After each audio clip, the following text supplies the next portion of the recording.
اللہ تعالیٰ في كتاب المجيد والفرقان الحميد وقوله الحق أفلا يتدبرون القرآن أم على قلوب أقفالها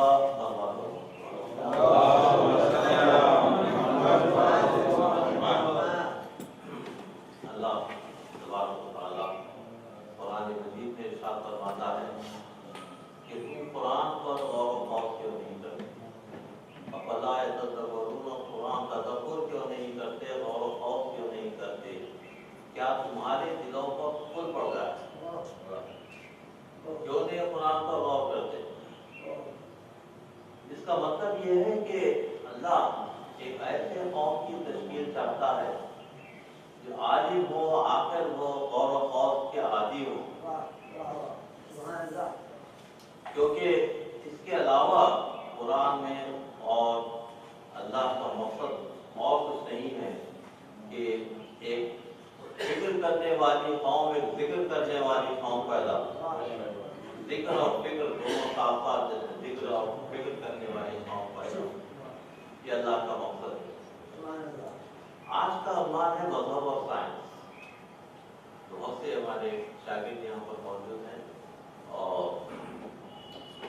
تو آپ کو اس عنوان سے بعض لوگوں کو یہ تشویش پیدا ہوتی ہے کہ مذہب اور سائنس میں کیا تعلق ہے؟ مذہب کا کیا مطلب یہ سمجھتے ہیں کہ وہ فقہ والے، حدیث والے، قرآن والے اور اس کے علاوہ اور وہ لوگ جو کسی اور چیز سے دنیاوی چیزوں سے واقف نہیں ہے، تو مذہب کا مطلب وہ سمجھا جاتا ہے۔ اور سائنس کا مطلب ہے کہ بھئی ایسا شخص جو دنیا میں گھرا ہوا ہے اور اس کو مذہب سے کوئی تعلق نہیں، ایسی کوئی بات نہیں۔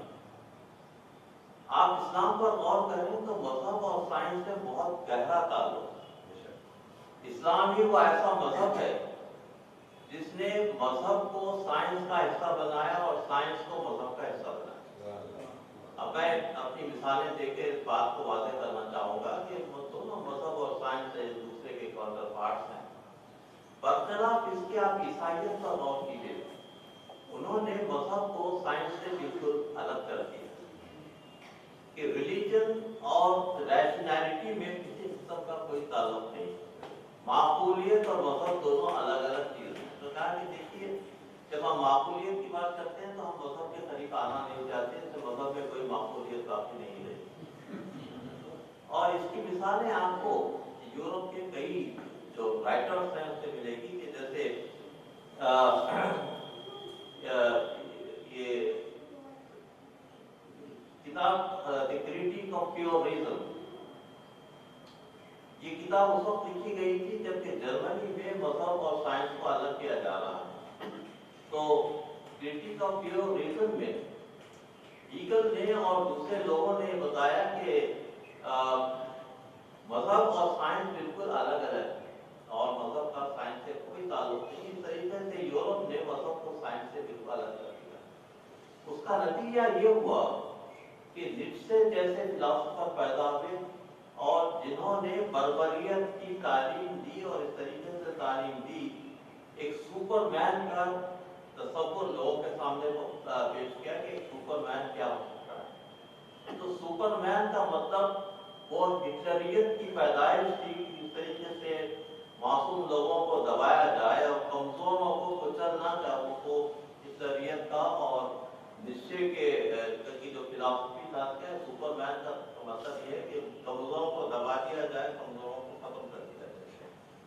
تو ہٹلر نے اس پر عمل کیا۔ آپ نے دیکھا کہ جرمنی میں جو واقعات ہوئے تھے اس ہٹلریت کی وجہ سے اور اس تصور کی وجہ سے کہ سائنس اور مذہب بالکل الگ الگ ہیں، لیکن اسلام سپر مین کی تعلیم نہیں دیتا بلکہ انسان کامل بننے کی تعلیم دیتا۔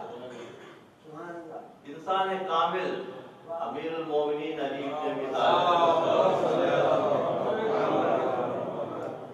جہاں پر ہمدردی ہے، انسانیت ہے، لوگوں کے ساتھ برابری کا سلوک ہے، جہاں پر معیار زندگی ایسی ہے کہ آج تک کسی حاکم کا اور کسی مملکت کا جو سربراہ ہے اس نے ایسی زندگی کہ 2 پھٹے پرانے بھوسے اور کھانے کے لیے 2 سوکھی روٹیاں۔ لوگوں نے کہا کہ امیر المومنین آپ کے پاس بیت المال سے تو پیسہ ملتا ہے جی، کیوں آپ نے اس قسم کی معیار زندگی کو قبول کیا ہے؟ تو آپ فرمانے لگے کہ میں نہیں چاہتا کہ مجھے دیکھ کر لوگ احساس کمتری کرنے لگیں۔ میں اپنے معیار زندگی میرے غریب سے غریب تر میرے مملکت میں جو ہے میں اس سے غریب تر کی معیار زندگی سے اپنا معیار زندگی نیچے رکھنا چاہتا ہوں، تاکہ وہ مجھے دیکھ کر احساس کمتری مبتلا نہ ہو، بلکہ گئے کہ میرا بھی ایک خادی ہے اور سربراہ مملکت ہونے کے ساتھ ہی امیر المومنین کی جو طرز زندگی تھی، آپ دیکھیے کہ رات کے اندھیرے میں روٹیوں کا انبار اپنے کاندھے پر، حالانکہ چاہے وہ کام لیا جا سکتا تھا، خود روٹیوں کا انبار اپنے کاندھے پر لے کر پھرا کرتے تھے، اور محتاجوں کو، فقیروں کو جا کر اپنے ہاتھ سے خود روٹی کھلاتے تھے، اور کہتے تھے کہ محتاج جالس للمحتاج، فقیر جالس للفقیر، محتاج کے پاس بیٹھا ہوا ہے اور فقیر کے پاس بیٹھا ہوا ہے۔ تو یہ انسان کامل کی یہ زندگی ہے۔ تو اسلام انسان کامل بنانا چاہتا ہے، سپر مین بنانے کی تعلیم نہیں دیتا۔ اسلام میں اور دوسرے مذہبوں میں فرق یہ ہے۔ تو اب آپ دیکھیے کہ مغرب نے کیا کیا۔ مغرب نے سائنس کو لے کر مغرب آگے بڑھنے لگی اور انسانیت سے بالکل دور ہو گئے اور مادہ پرستی میں مبتلا ہو گئے۔ مادہ پرستی کی یہ حالت کہ مادے کو انتہا اور ابتدا اور ہر چیز کی جو ہے آخر حد سمجھنے لگے، اور کہا کہ مادے کو فنا نہیں ہے۔ جس طریقے سے ہم کہتے ہیں کہ اللہ کے لیے فنا کا کوئی تصور نہیں ہے، تو مادے کو بھی وہ باقی سمجھتے تھے اور مادے کے فنا کا تصور کے قائل نہیں تھے۔ لیکن ایک سائنٹسٹ نے اس قسم کے خیالات کو ختم کر دیا جب سے کہا کہ مادے کی کوئی حقیقت نہیں ہے، مادہ اور توانائی دوسرے ایک دوسرے کے متبادل ہیں، مادے کی کوئی حقیقت نہیں ہے۔ تو آئنسٹائن کے اس نظریے سے مادے کی جو پرستش ہوتی تھی وہ پرستش ختم ہو گئی۔ اس کے بعد حضور والا ایک بڑا عجیب و غریب انکشاف ہوا جس کو کہتے ہیں بیل تھیورم۔ بیل تھیورم یہ ہے کہ آپ جو مشاہدہ کرنا چاہتے ہیں، انسان کا شعور مادے پر غالب آ جاتا ہے، اور آپ جو دیکھنا چاہتے ہیں وہ آپ کا ایکسپریمنٹ جس سے آپ دیکھتے ہیں، اور دیکھنے والا اور دیکھنے والی چیز شعور کے ایک بندھن میں بن جاتے ہیں، اور آپ وہی دیکھتے ہیں جو آپ دیکھنا چاہتے ہیں۔ اس کی مثال بڑی اچھی دی گئی ہے کہ جیسے نور کے جو ذرات ہیں، نور کے ذرات توانائی بھی ہے، ویو بھی ہیں، ویو موشن بھی ہے، اور وہ ذرات ہیں، اس کو فوٹونز کہتے ہیں، فوٹون جو ہے ذرات ہے۔ اب آپ کیا دیکھنا چاہیں گے؟ آپ نور کو دیکھنا چاہیں تو آپ فوٹونز کو دیکھنا چاہیں، ذرات کو دیکھنا چاہیں گے، یا ویو کو دیکھنا چاہیں گے؟ وہ آپ کے ڈیپینڈ کرتا ہے۔ آپ ایکسپیریمنٹ سیٹ اپ کریں تو آپ اگر نور کو ذرات کی حیثیت سے دیکھنا چاہتے ہیں تو وہ ذرات آپ کو نظر آئیں گے، ویو کی حیثیت سے دیکھنا چاہتے ہیں تو ویو نظر آئے گا۔ تو کہا کہ انسان کا شعور مادے سے بہت برتر ہے۔ اب یہ شعور میں جب ترقی ہونے لگتی ہے تو انسان وہی چاہتا ہے جو وہ کرنا چاہتا ہے، اور اس کے بعد اگر اس کی مرضی اور آگے بڑھنے لگی تو وہ ما تشاءون الا ان یشاء اللہ، صلوات بر محمد وآل محمد۔